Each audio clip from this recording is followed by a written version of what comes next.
2011. Earth's 7 billionth resident was born into a world of contradiction and change. There could be enough food for all, yet 1 billion are still hungry. Throughout this year, people around the world were seeking freedom from oppression and better opportunities for themselves and their families. UN Secretary-General Ban Ki-moon. 7 billion now look to us, the world's leaders. They need solutions. They demand leadership. They want us to act. In Libya, Colonel Gaddafi's security forces began systematically shooting at peaceful protesters. More than 600,000 people fled the fighting and chaos, and Ban Ki-moon urged the international community to ensure the protection of civilians. I have spoken out bluntly and repeatedly. The violence must stop. In March, the Security Council adopted a resolution with 10 yes and 5 abstentions to take all necessary measures to prevent further attacks and the loss of innocent lives in Libya. Susan Rice, permanent representative of the United States. The Security Council has authorized the use of force, including enforcement of a no-fly zone, to protect civilians. Soon, NATO began a bombing campaign. UN humanitarian agencies delivered vital supplies to the population. With casualty numbers rising, Russia's ambassador Vitaly Churkin voiced his concern. Any act going beyond the mandate or any disproportionate use of force is unacceptable. In October, Libyans greeted the death of the dictator with celebratory gunfire. Yet weeks of relentless urban conflict have reduced cities to ruins, and hospitals are filled with the wounded. Secretary-General Ban Ki-moon and the President of the General Assembly, Nasir Abdulaziz al-Nasser, made an historic visit to Libya. In Syria, pressure was on for President al-Assad to step down after thousands of people were killed in pro-democracy protests. The General Assembly voted on a resolution condemning Syria for the ongoing violence and called for the government to end all human rights violations. People in the streets of Ramallah cheered the news that their president, Mahmoud Abbas, had presented an application for full UN membership to Ban Ki-moon. After 63 years of ongoing tragedy, enough. Israeli Prime Minister Benjamin Netanyahu. We have to stop negotiating about the negotiations. Let's just get on with it. Let's negotiate peace. Meanwhile, on the ground in the occupied Palestinian territory, housing demolitions for Israeli settlement building continue. UNESCO granted Palestine full membership. The decision is adopted in Hama. Leading to the withdrawal States of America US funding takes the floor for the organization. to In join July, your the seats. newborn country of South Sudan became the 193rd member state of the United Nations. After decades of civil war in Africa's largest country, the UN helped organize a referendum on unity or separation. At over 100, Rebecca Kadi was one of the oldest voters to take part. She was telling me, after I vote, if I'm dead, I will be very, very happy, because I finished everything. Over 99% supported separation, and on the 9th of July, a new country was born. Like any newborn, South Sudan needs help.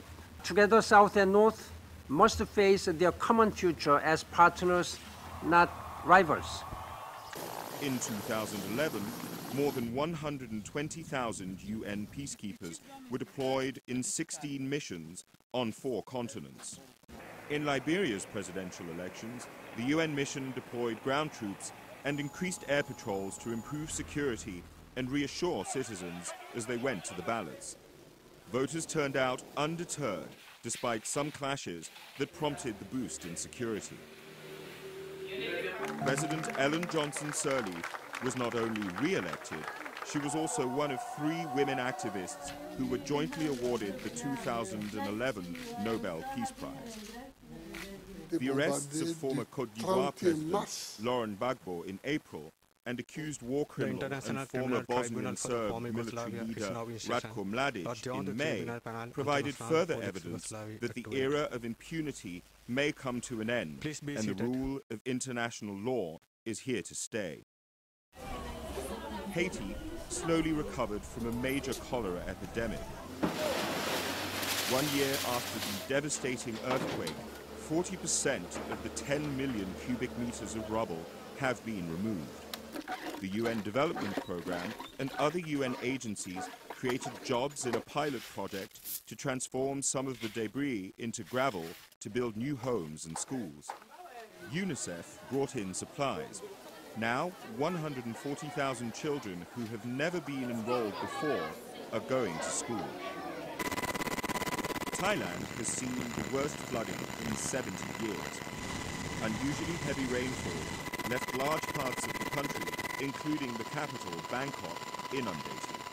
In Somalia, war and the worst drought in decades uprooted 1.5 million people.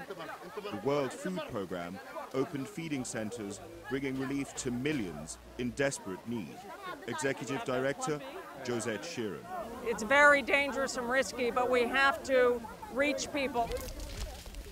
Hundreds of thousands of Somalis walked for weeks to Kenya, but many didn't make it.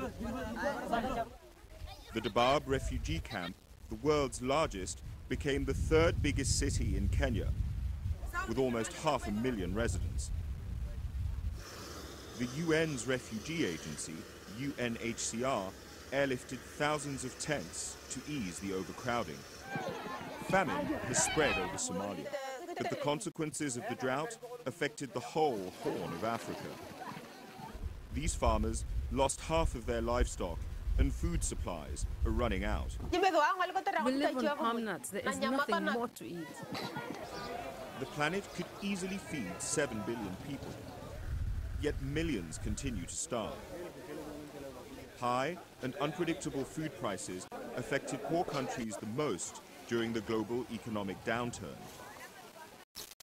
25 years after Chernobyl, a tragedy in Japan with multiple consequences. A magnitude 9 earthquake, followed by a tsunami, seriously damaged the Fukushima nuclear reactor. Dedicated workers prevented a total meltdown, but a large area became contaminated as radiation spread.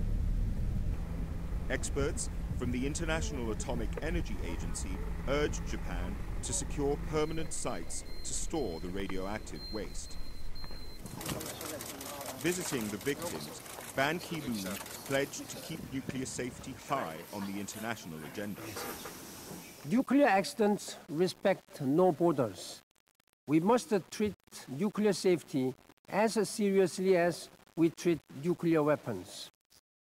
Tensions over Iran's nuclear ambitions have increased since the IAEA reported that the country appeared to have worked on the design of a nuclear bomb and may still be doing secret research.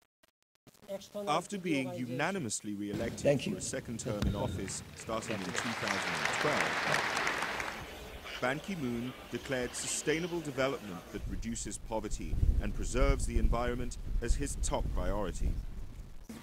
Green economy will be the buzzwords for 2012's Rio+20 Environment Conference in Brazil. 2012 will also be the year of sustainable energy for all, accessible to the poorest of the poor. 7 billion people need clean energy to read, sustainable agriculture to eat, and opportunities and decent jobs to live a life of dignity and prosperity.